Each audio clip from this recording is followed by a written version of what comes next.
So, daemoniolitis. So I'm assuming it has something to do with some type of demon. And the other part is, well, it could be anything from a legal term, something to do with law, to fermenting stuff. I don't know. We'll find out. Maybe we'll just define what that is. It's a word I've never seen before. When folklore becomes degraded to a minor literary form, as the fairy faith was degraded to the fairy tales we know today, it naturally loses much of its content. Precisely those adult, in quote, details that cannot be allowed to remain in children's books. The direct result of the censorship of spicy details in these marvelous stories is that they really become mere occasions for amazement. So I'm surprised he said amazement instead of amusement. The Velez-Boas case is hardly appropriate for nursery school reading, but to eliminate the little lady from the story would turn it into a tale without deep symbolic and psychological value. The sexual context is precisely what gives such contents their literary influence. It is what provides impact to the fairy faith. Without the sexual context, without stories of changelings, human midwives, intermarriage with the gentry, of which we never hear in modern fairy tales, it is doubtful that the tradition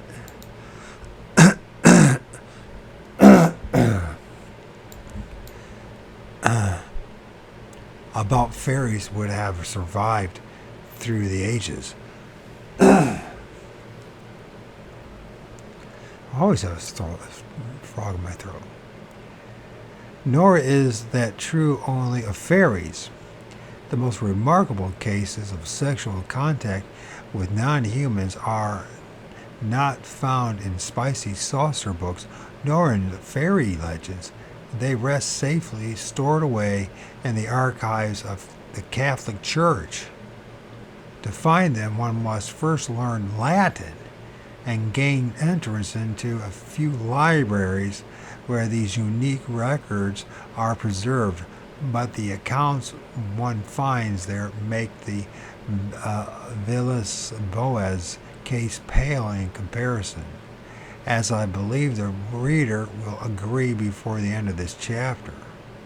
Let us first establish clearly that the belief in the possibility of intermarriage between man and non-human races we are studying is a corollary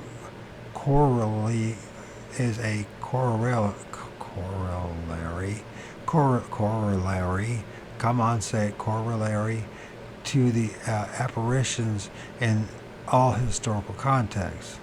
This is so obvious in biblical stories that I hardly need elaborate. The sex of angels is not the most difficult. On the contrary, it is the clearest of all the theological questions.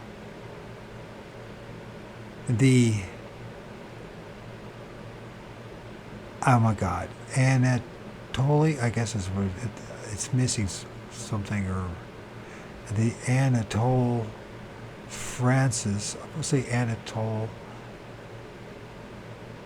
Francis revolt of the angels.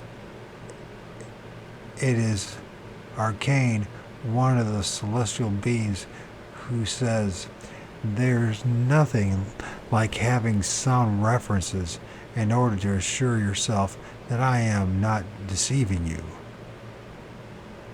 Maurice, on the subject of the amorous embraces the angels and women, look up Justin Apologies 1 and 2, Flavian Josephus, Jewish Antiquities, Book 1, Chapter 3, Athenagoras, concerning the resurrection.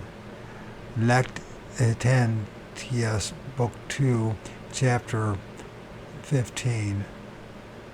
Tertullian's On the Veil of the Virgins, Marcus of Ephesus. Yeah, is that? I don't think it's Ephesus. So Marcus of Ephesus and Silas, Eusebius,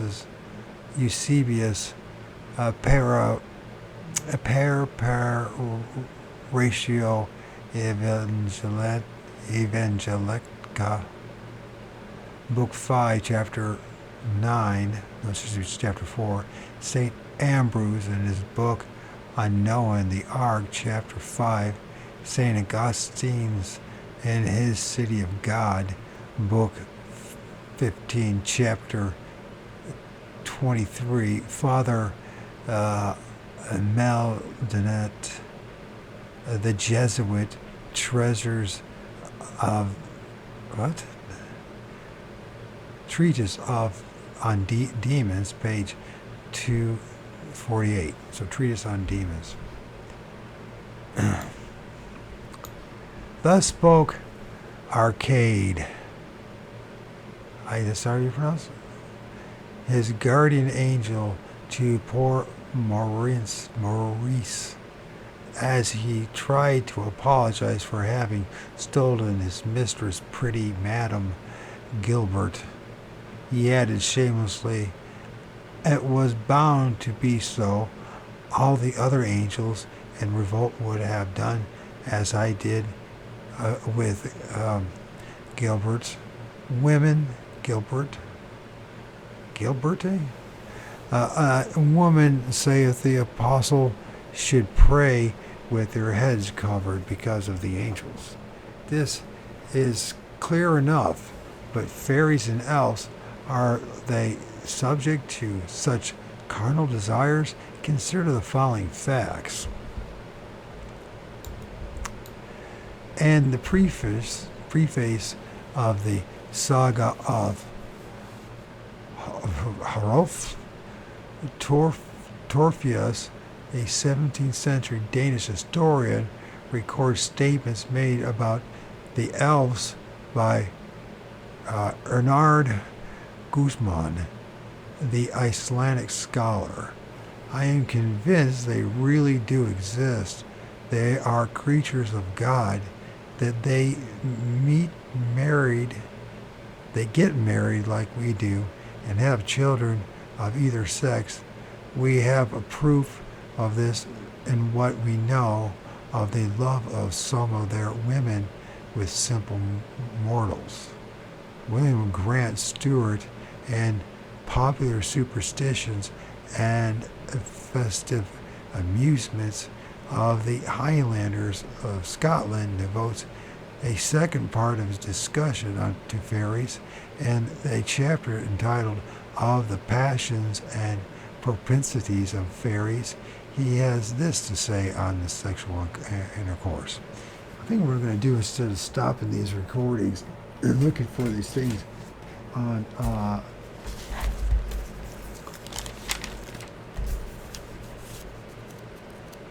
archive.org, I'm going to write them down. If I can find a page to write it down. Oh, maybe they don't want me to write it down. Man, there's so many books. I mean, you could spend a lifetime studying this stuff, can't you? And why not? It's a hell of a lot more interesting than the Bible. So anyways, I will write down page 118 so I can come back to it after recording.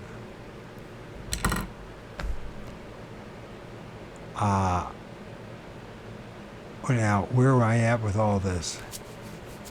There's so many books. There's like 3 or 4 books. Actually, there's actually more than that.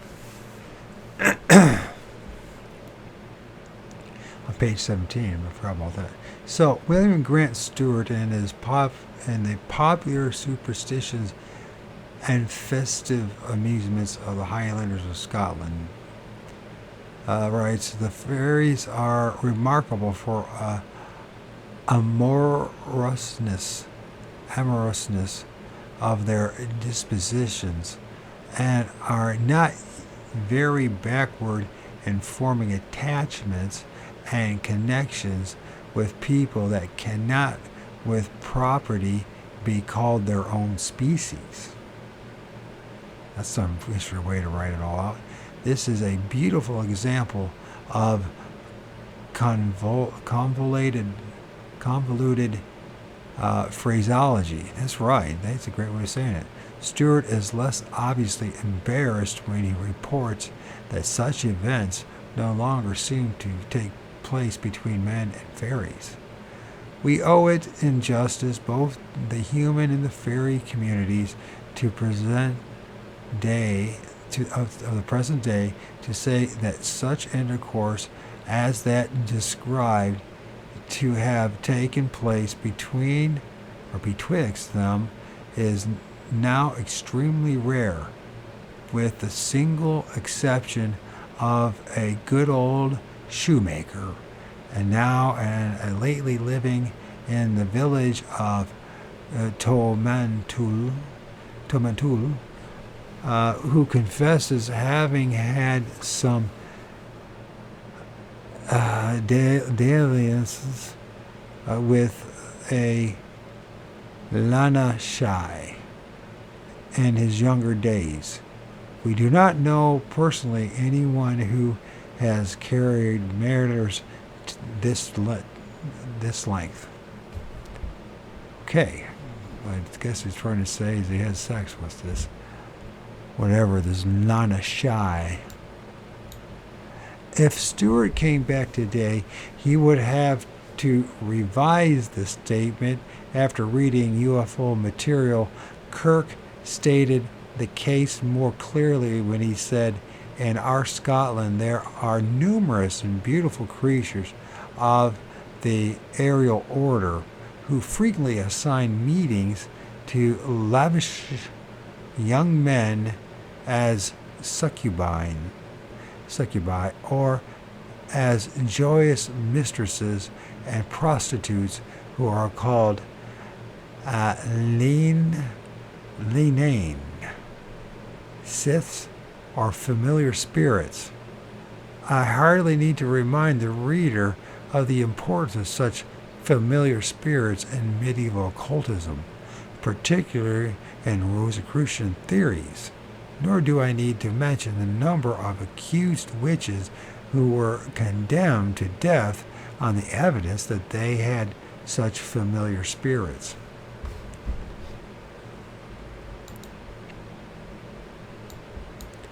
There is no gap between the fairy faith and ufology regarding the sexual question.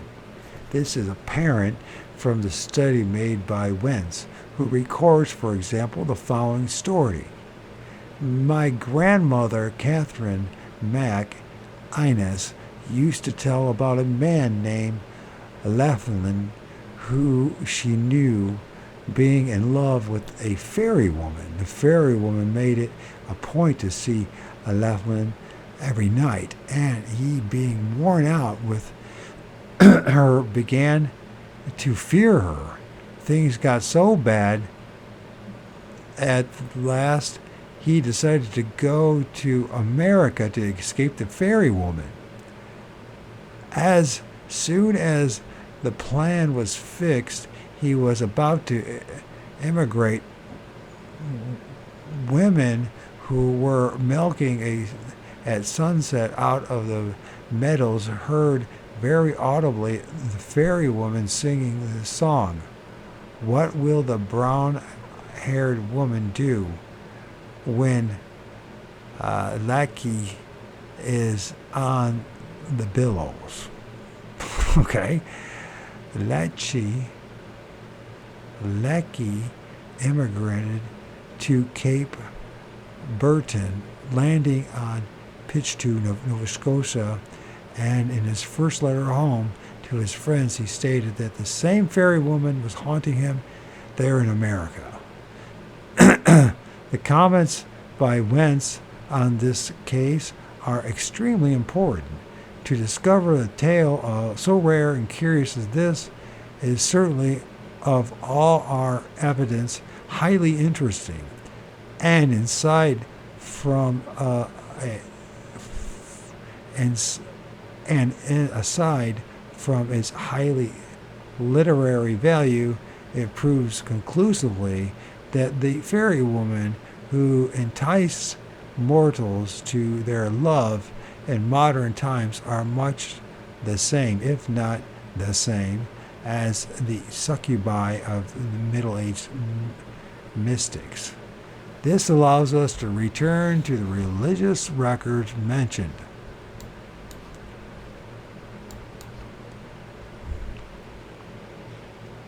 Above, one of which offers one of the most remarkable cases of apparition I have ever come across. It is difficult to believe that stories exist that surpass for their amazing contents and shocking features. Some of the reports we have already studied, such as the Hills case or the Villas-Boas report, but remarkable as they are, these latter two accounts refer only to one aspect of the total phenomenon. They can be interpreted only after being placed within the continuum of hundreds of lesser-known cases, which provide the necessary background. The following case stands alone. It is unique in that it relates the apparition of an incubus with the poltergeist phenomena. The authority upon which the case rests is that of, I guess it'd be Father Ludovicus Maria Sinistraria. I don't know. Maria Sinistraria di Amano, who reports and discusses it in his manuscript di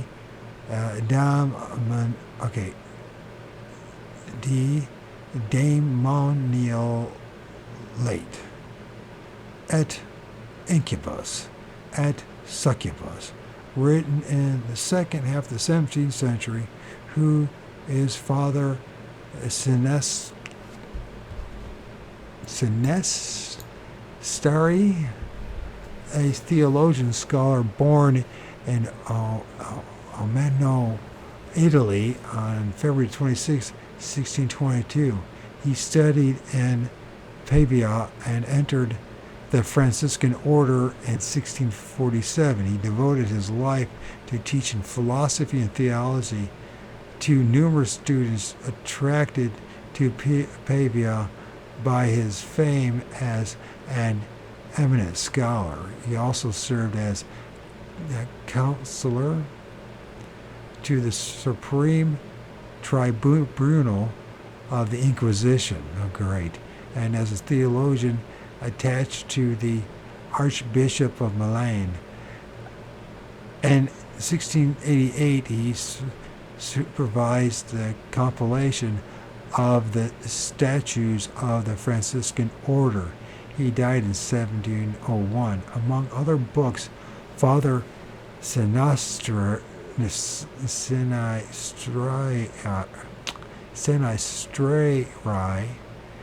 published a treatise called De Delicatis et Ponius, which is an exhaustive compilation, a Tractus Absolutissimus, if that's it right, of all the crimes and sins imaginable. In short, Father Sinistrai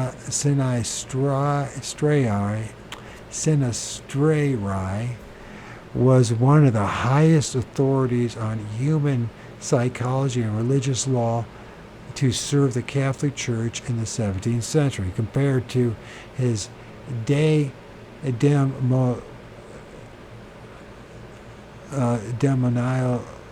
lactates. Playboy is rather innocent, gathering of mild uh, reveries. The good father writes, about 25 years ago, while I was a professor of sacred theology at the Holy Cross Convent in Pavia, there lived in that city a married woman of excellent morality. All who knew her, and particularly the clergy, had nothing but the highest praises for her. Her name was Heronima. So Heronima. Let's try this again. Hieronima. I not say Naima. Hieronima. I'm just going to pronounce it that way. Hieronima. And she lived in the St. Michael's Parish. One day, Hieronima prepared some bread and brought it to the bakers to have it baked. He brought it back to her, and at the same time, he brought her a large pancake of a very peculiar shape made with butter and Venetian paste,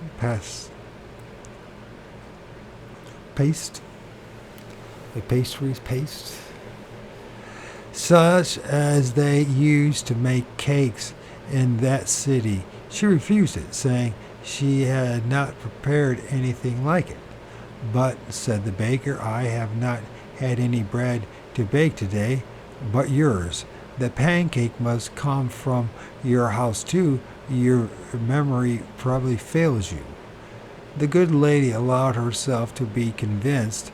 She took the pancake and ate it with her husband, her 3-year-old daughter, and a servant girl. During the following night, while she was in bed with her husband, and both were asleep, she found herself awakened by an extremely fine voice, somewhat like a high-pitched whistling sound. It was softly saying in her ear some clear words. How did you like the cake? In fear, our good lady began to use the sign of the cross and invoked in succession the name of Jesus and Mary. Fear not, said the voice. I mean no harm to you. On the contrary, there is nothing I would not do in order to please you. Well, I didn't seem too afraid of the name of Jesus or Mary, now did it? I'm hearing an awful lot of that in reality. I am in love with your beauty. My greatest desire is to enjoy your embraces. At the same time, she felt that someone was kissing her cheeks, but so softly and gently that she might have thought it was only the finest cotton down touching her.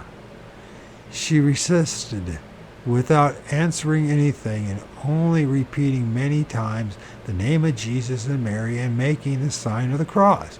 The temptation lasted thus about half an hour, and after which time the tempter went away. In the morning the lady went to her confessor, a wise and knowledgeable man, who confirmed her in the ways of faith and appealed to her to continue her strong resistance and to use some holy relics. The following nights, similar temptations with words and kisses of the same kind, similar options too from the lady. However, as she was tired of such lasting trials, she took the advice of her confessor and other serious men and asked to be examined by trained exorcists to decide whether or not she was possessed. The exorcists found nothing in her to indicate the presence of evil spirit, of the evil spirit. They blessed the house, the bedroom, the bed, and gave the incubus orders to discontinue his importunities. All was in vain. He went the tempting He went on tempting her, pretending he was dying with love, and crying and moaning in order to invoke the lady's pity. With God's help, she remained unmoved. Then the incubus used a different approach. He appeared to her in the figure of a young boy or a small man with golden curling hair, with a blonde beard gleaming like gold and sea green eyes. To add to his power of seduction, he was elegantly dressed in Spanish vestments. Besides, he kept appearing to her even though she was in company. He would complain as lovers do. He would send her kisses. In a word, he used all the means of seduction to obtain her favors. Only she saw and heard him. To all others there was nothing. Tin's excellent woman had kept... Is that right? Whatever. It says Tin's, but I think it's a misspelling. Tin's excellent woman had kept her unwavering determination for several months, when the incubus had recourse to a new kind of persecution. First, he took from her a silver cross full of holy relics and blessed wax or papal I know if there's I am of Pope Pius V, which she always had on her. Then rings and other jewelry of gold and silver followed. He stole them without touching the locks of the casket in which they were enclosed. Then he began to strike her cruelly. After each series of blows, one could see on her face, arm, and other areas of her body bruises and marks which lasted 1 or 2 days, then vanished suddenly, quite unlike natural bruises which go away by degrees. Sometimes, as she suckled her daughter, Lai took the child from her knees and carried her to the roof and placed her on the edge. I think it must be he took the child from her knees and carried her to the roof, placing her at the edge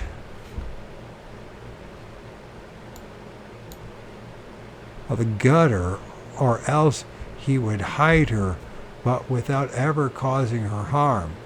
He would also upset the household, sometimes breaking to pieces the plates and earthenware, but in the blink of an eye he'd also restore them to their original state. One night, as she lay in bed with her husband, the incubus, appearing to her under his usual form, energetically demanded that she give herself up. She refused. As usual, and furious, the incubus went away. A short time later, he returned with an enormous load of those flat stones that inhabit Genoa, or of Liguria in general, used to cover their houses. With these stones he built around the bed such a high wall that it reached almost to the ceiling, and a couple had to send for a ladder in order to come out. This wall was built without lime. It was pulled down, and the stones were stored in a corner where they were exposed to everyone's sight. But after 2 days they vanished. On the day of St. Stephen, depending on how to pronounce it, the lady's husband had invited several military, I guess it's Stephen, isn't it? Several military friends to dine with him. To honor his guest, he had prepared a respectable dinner. While they were washing their hands according to the custom, suddenly the table vanished. That's what it says, HOP, I don't know. Along with the dishes and cauldrons and plates and all the earthenware in the kitchen, the jugs, the bottles, the glasses too. You can imagine the amazement, the surprise of the guests. There were 8 of them, among them a Spanish infantry captain who told them, "Don't be afraid, it is only a trick, but there used to be a table here. It must still be here. I'm going to find it." Having said that, he went around the room with outstretched hands attempting to seize the table. But after he had made many turns, seeing that he was only touching air, the others laughed at him. And since dinner time had passed, everyone took his coat and started for home. They had already reached the door with the husband, who was politely accompanying them, when they heard a great noise in the dining room. They stopped to find out what it was, and the servant girl ran and told them the kitchen was full of new plates loaded with food, and the table had come back in the dining room. But oddly enough, no one was hungry any longer, so that nobody wanted to have supper after such a magnificent dinner, which shows that the dishes which had been substituted for the original ones were real and not imaginary. This persecution had been going on for several months. The lady consulted the blessed Bernardino of Felter, whose body is the object of veneration in St. James Church, of course, because it's necromancy, some distance out of the city walls, and at the same time she vowed to wear for a whole year a gray monk's gown with a rope as a bell, like those used by the minor brothers in the order to which Bernardino belonged. She hoped through his intercession that she would be freed from the persecutions of the incubus. Indeed, on September 28th, which is the visual of the dedication of Archangel St. Michael and the feast of the Blessed Bernardino, she took the votive dress. Next morning was the feast of St. Michael. Our afflicted lady went to the church of the saint, which was, as I've said, her own parish. It was about 10 o'clock, and a very large crowd was going to the Mass. Now the poor lady had no sooner put her foot on the church ground than all of a sudden her vestments and ornaments fell to the ground and were carried away by the wind, leaving her as naked as the hand. Very fortunately, it so happened that among the crowd were 2 knights of mature age who saw the thing and hurriedly removed their coats and to hide as well as they could the woman's nudity, and having put her in a couch, they drove her home. In a coach, and drove her home. As for the vestments and jewels stolen by the incubus, he returned them 6 months later.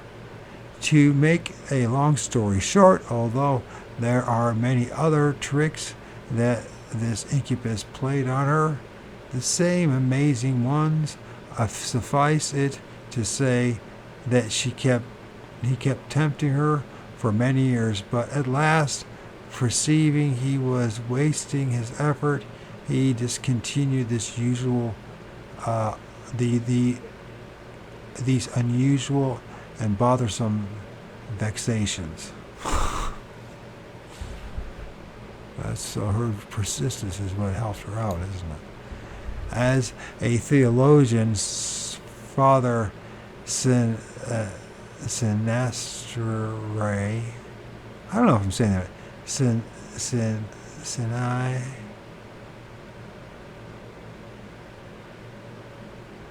I'm going to try this again.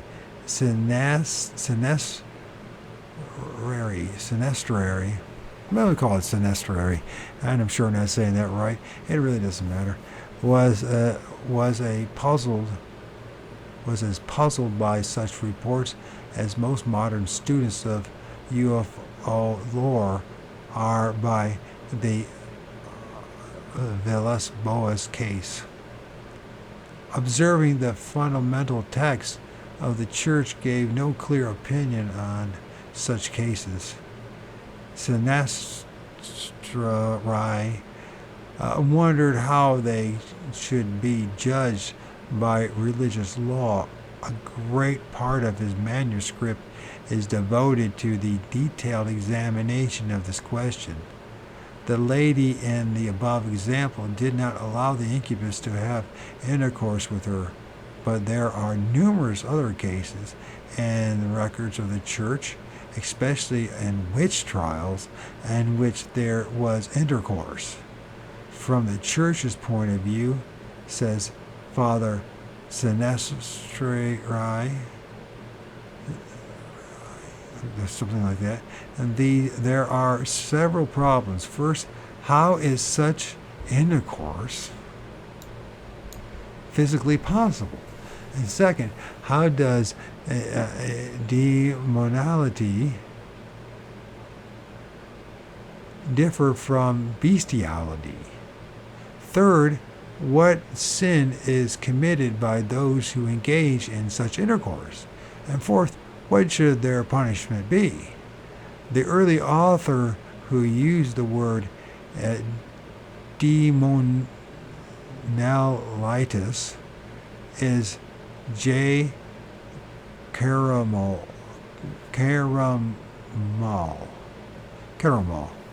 and his Theology Fundamentalis. Before him, no one made a distinction between demonology and bestiality. All the moralists following St. Thomas Aquinas understood by bestiality any kind of carnal intercourse with an object of different species. Thus, Cajetan and his commentary on St. Thomas placed intercourse with a demon and a class of bestiality, and so does Sylvester when he defines luxury, the Bonacia, and demanio. The main manio, question 4. Fuck if I know. I don't know if you're saying it right or not. I'm just an illiterate peasant. There is here a fine point of theology which Sinestrai debates with obvious authority. He concludes that St. Thomas never meant intercourse with demons to fall within his definition of bestiality. By different species, Sinestrai says that the saint can only mean species of living beings, and this hardly applies to the devil. Similarly, if a man copulates with a corpse, that is not bestiality, especially according to the Thomisist doctrine that denies the corpse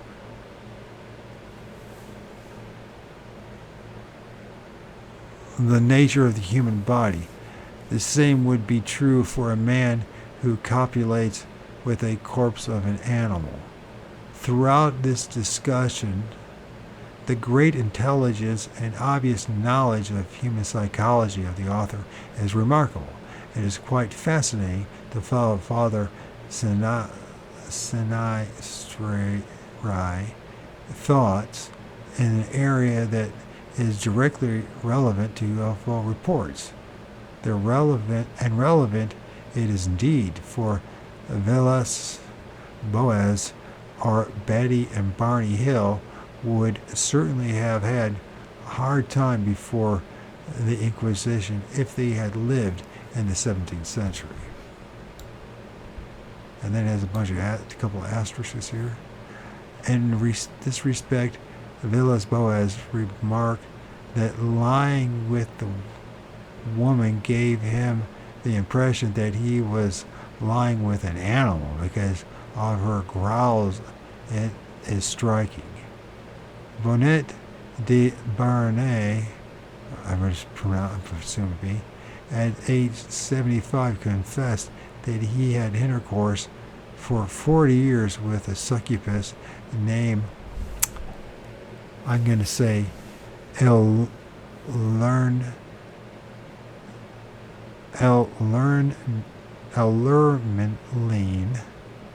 Ellermerline, who was buried alive. The passing lets us remark that the most eminent of our scientists choose with condone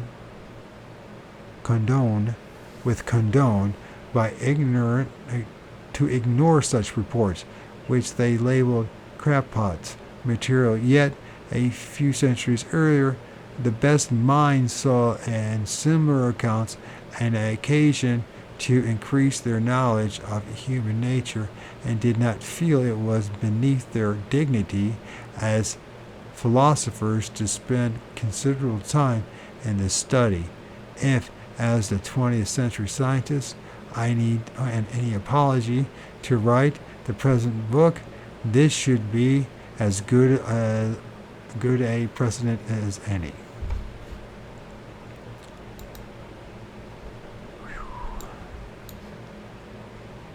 The act of love. We'll stop there for now, because I'm sure I'm put some time into this recording. Yeah, I can. I'll take a little break, come back, and read some more. I'll keep these recordings around a minute, not a minute, an hour. But I got brain's a little frazzled reading this stuff. So it's pretty bizarre stuff for me. Anyways, you're going to try. Go all the way. Otherwise, don't. Okay, the act of love. Writes Sinistrare has for an object human generation. Unnatural semination, that is, intercourse with that cannot be followed by generation, constitutes a separate type of sin against nature, but it is the subject of that semination that distinguishes the various sins under the type. If a demonality and bestiality were in the same category, a man who had copulated with a demon would simply tell his confessor, I have committed a sin of bestiality, yet he obviously has not committed that sin. Considerable problems arose. However, when one had to identify the physical process of intercourse with demons, this is clearly a most difficult point, as difficult as that of identifying the physical nature of flying saucers. And Sinestri gives a remarkable discussion of it, pointing out that the main object of the discussion is to determine the degree of punishment these sins deserve. He tries to list all the different ways in which the sin of demonology can be committed. First, he remarks, there are quite a few people overinflated with their little knowledge who dare deny what the wisest authors have written and what everyday experience demonstrates, namely, that the demon, either incubus or succubus, has carnal union not only with men and women, but also with animals. Sinestri docs not deny that some young women have often had visions and imagined that they have attended a Sabbath, similar ordinary erotic dreams that have been classified by the church quite separately from the question we are studying. Sinestri does not mean such psychological phenomena when he speaks of demonality. He refers to actual physical intercourse, such as the basic texts of witchcraft discuss.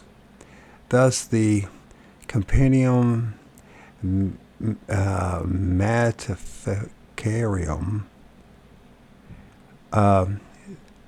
Here we go.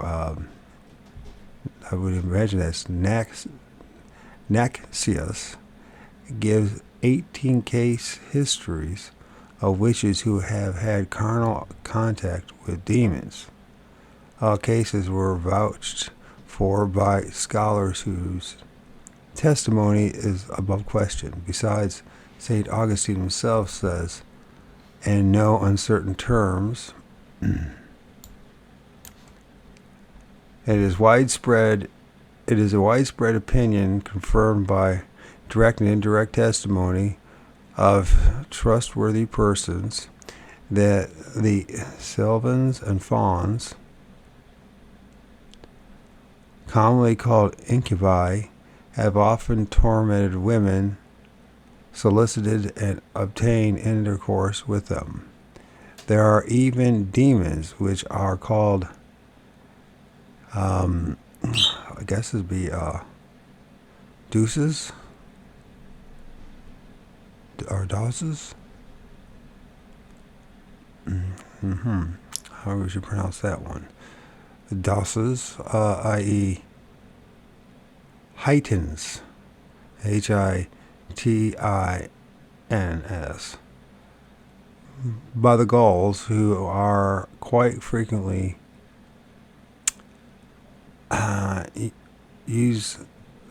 that's all screwed up. Using something impure practices. Okay. So using this price, probably using, and then that one I don't know. JUCH.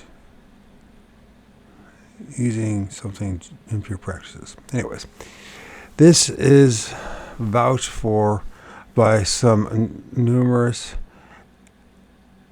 and so something authorities that it would be impudent to deny it. impudent? I didn't mean imprudent. Anyways. Now the devil makes use of two ways in these carnal contacts. One, he uses the sorcerers and witches, and the other with men and women perfectly foreign to witchcraft. This is a point of paramount importance. What Sinistrai is saying is that two kinds of people may come in contact with the beings he calls demons. Those who have made a formal pact with them, and he gives the details of the process of making this pact, and those who simply happen to be contacted by them. The implications of this fundamental statement to occultism for the interpretation of the fairy faith and modern UFO stories should be obvious to the reader. The devil does not have a body, then how does he manage to have intercourse with men and women? How can women have children from such unions if they specifically express the desire? All the theologians answer that the devil borrows the corpse of a human being, either male or female, or else he forms with other materials a new body for the purpose. Indeed, we find here the same theory as that expressed by one of the gentry and quoted by Wentz. We can make the old young, and the big small, and the small big. The devil then is said to proceed in one or two ways. Either he first takes the form of a female succubus and then has intercourse with a man, or else the succubus induces lascivious dreams in a sleeping man and makes use of the resulting pollution to allow the devil to perform the second part of the operation. This is the theory taught by Nexius, who gives a great number of examples. Likewise, Hector Boethius in Historia Scotorium documents the case of a young Scot who for several months was visited in his bedroom, the windows and the doors of which were closed, by a succubus of the most ravishing beauty. She did everything she could to obtain intercourse with him, but he didn't yield to her caresses and entreaties.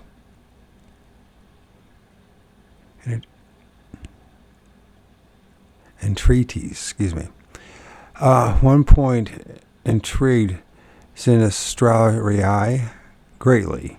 Such demons do not obey the exorcist. They have no fear of relics or other holy objects. Thus they do not fall into the same category as the devils by which people are possessed. As the story quoted above certainly shows. But then, are they really creatures of the devil? Should not we place them in a separate category with the fairies and the elementals they so closely resemble? And then, if such creatures have their own bodies, does the traditional theory that incubi and succubi are demons who have borrowed human corpses hold? Could it explain how children are born from such unions?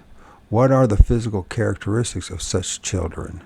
If we admit that the UFO reports we have quoted earlier in this chapter indicate the phenomena has genetic content, contents, then the above questions are fundamental. It is important to see how Sinastrari understood them. Therefore, I give in the following a complete translation of his discussion of the matter. To the theologians and philosophers, it is a fact that for the copulation of humans, man or woman, with a demon, human beings are sometimes born. It is by this process that Antichrist must be born. According to a number of doctors, Bellarmine, Suraz, Maluenda, etc. Besides, they observe that as the result of a quite natural cause, the children generated in this manner by the incubi are tall, very strong, very daring, very magnificent, and very wicked. Maluenda confirms what has been said above, proving by the testimony of various classical authors that it is such unions that the following owe their birth. Romulus and Remus, according to Livy and Plutarch. Servius Tullius, sixth king of the Romans, according to denies of Helicarnius and Pliny. So Helicarnius and Pliny. Plato the philosopher, according to Diogenes Laertius and St. Jerome. Alexander the Great, according to Plutarch and Quinticrux. Is that pronounced? Quinticursi. That's what it is. Cilicius, king of Syria, according to Justin and Pliny.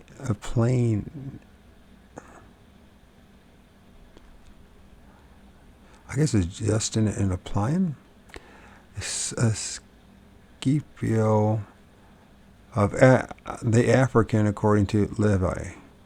Emperor Caesar Augustus, according to Suetonius. Aristomenes of Messenia, the illustrious Greek general, according to Strabo and Pausanias. Let us add the English Merlin or Melchin, born of an incubus and a nun, the daughter of Charlemagne, and frequently as writes Cosius, quoted by Malunda, Malanda, and then it gets all scrabbled here. Talmud Harrisarch, whose name is Martin Luther. Okay, and then it's got all these. I don't know where the typos. How that happened.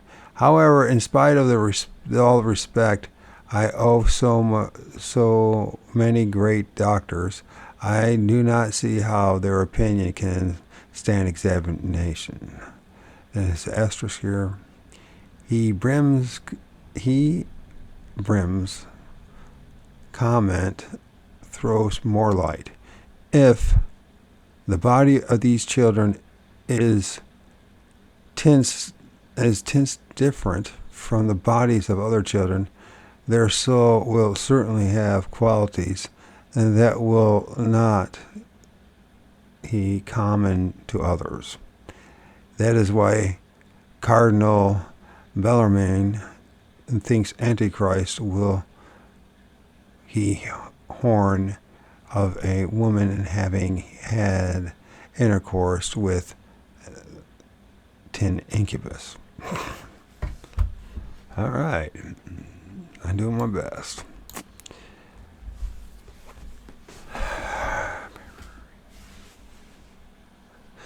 Perarius observes very well in commentary on Genesis chapter 6, all the strength, all the power of the human sperm comes from spirit that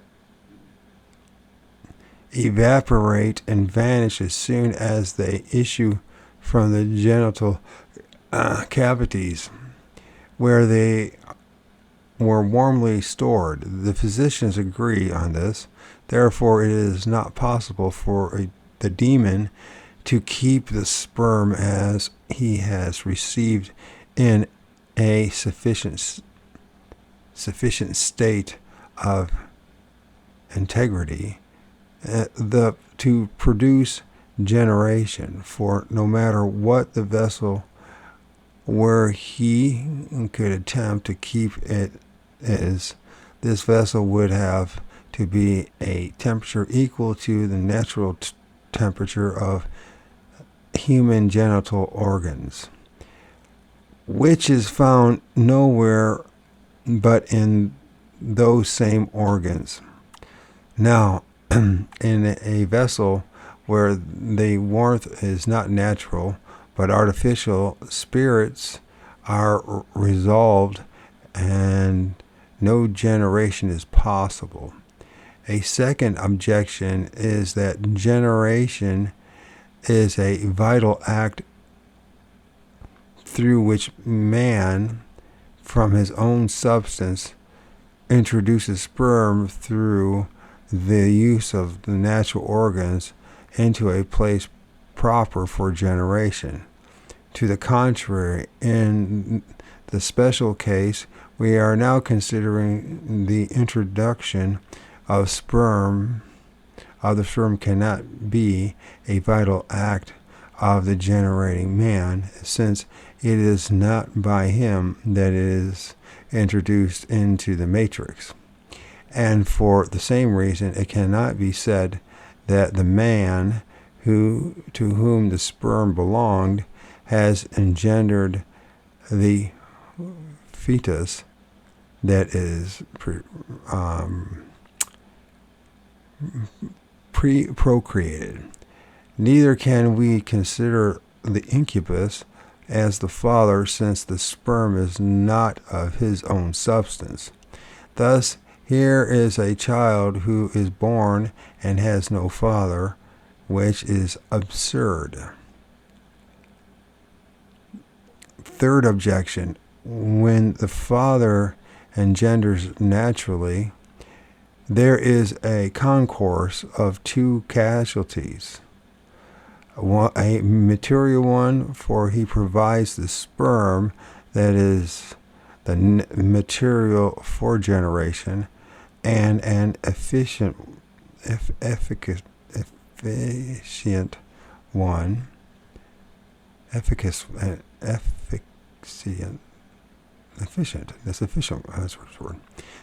an efficient one, for he has the main agent in the generation, and can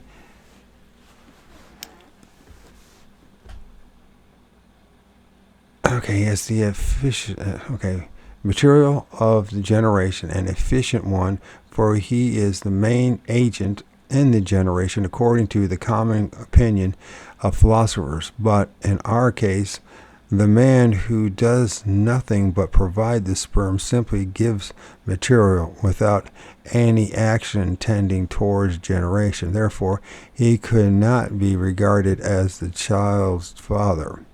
And this is contrary to the notion that the child engendered by an incubus is not his child, but the child of the man whose sperm was borrowed by the incubus.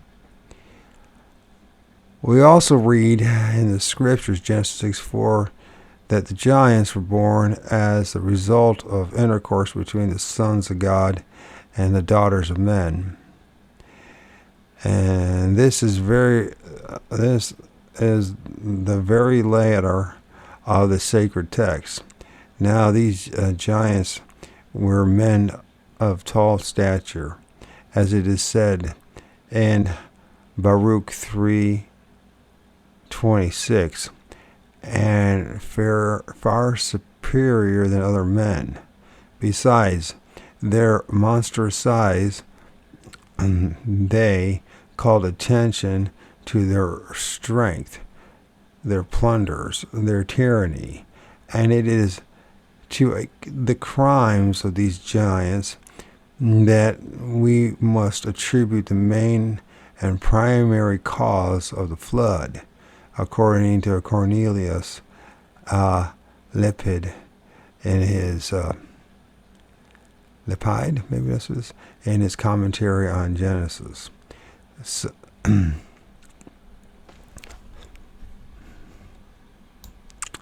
some state that under the name of the sons of God we must understand the sons of Seth, and understand the daughters of men, and that the daughters of Cain, because the former practiced piety religion,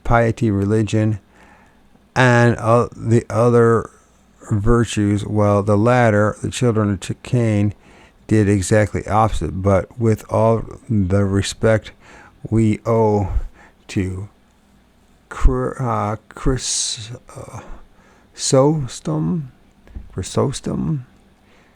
Cyril, and others who share this view, it will be recognized it is in disagreement with the obvious meaning of the text. And I agree with him. That has nothing to do with this. He's just talking. That has nothing to do with. They took that way out of context. What do the scriptures say? That from the conjunction of the above were born men of monstrous corporal proportions. Therefore, these giants did not exist previously, and if their birth was the result of that union, it is not admissible to attribute it to the intercourse between the sons of Seth and the daughters of Cain, who of ordinary size themselves could have children only in ordinary size, unless they're taking this all out of context. Consequently, if the intercourse in question has given birth to beings of monstrous proportions, we must see there not the ordinary intercourse of men with women, but the operation of the incubi who, owing to their nature, can very well be called sons of God. This opinion is that of Platonists, philosophers, and Francisco George Finis. It is not a contradiction with the Josephus, the historian Philo, Saint Justin Martyr, Clement of Alexandria, and Tertullian, according to whom these incubi could be angels who had allowed themselves to commit the sin of luxury with women. Indeed, as we shall show, there is nothing there but a single opinion under a double appearance. What we have here is a complete theory of contact between our race and another race, non-human, different in physical nature, by biological compatible, but biologically compatible with us. angels, demons, and fairies, creatures from heaven, hell, or MOGONIA. They inspire our strangest dreams, shape our destiny, steal our desires. But who are they? And that's the end of that. Then it's chapter 5. We'll be reading Nurslings of Immortality. That should be interesting. I don't know about that Genesis 6 thing. I don't know if... Don't even start. If you're going to try, go all the way. This could mean losing girlfriends, wives, relatives, jobs, and maybe your mind.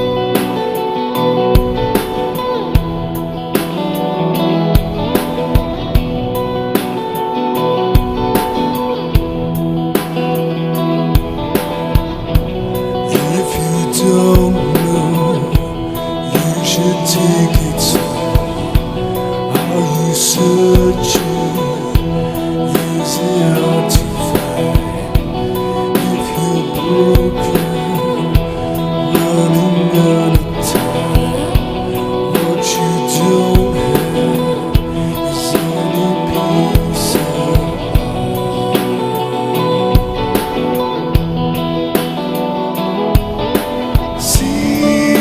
seasons don't change who we are. The good is gone, but there's nowhere to go.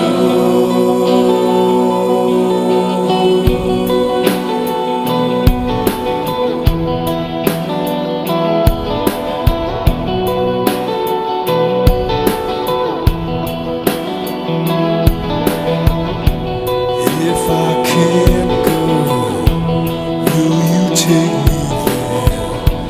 I won't break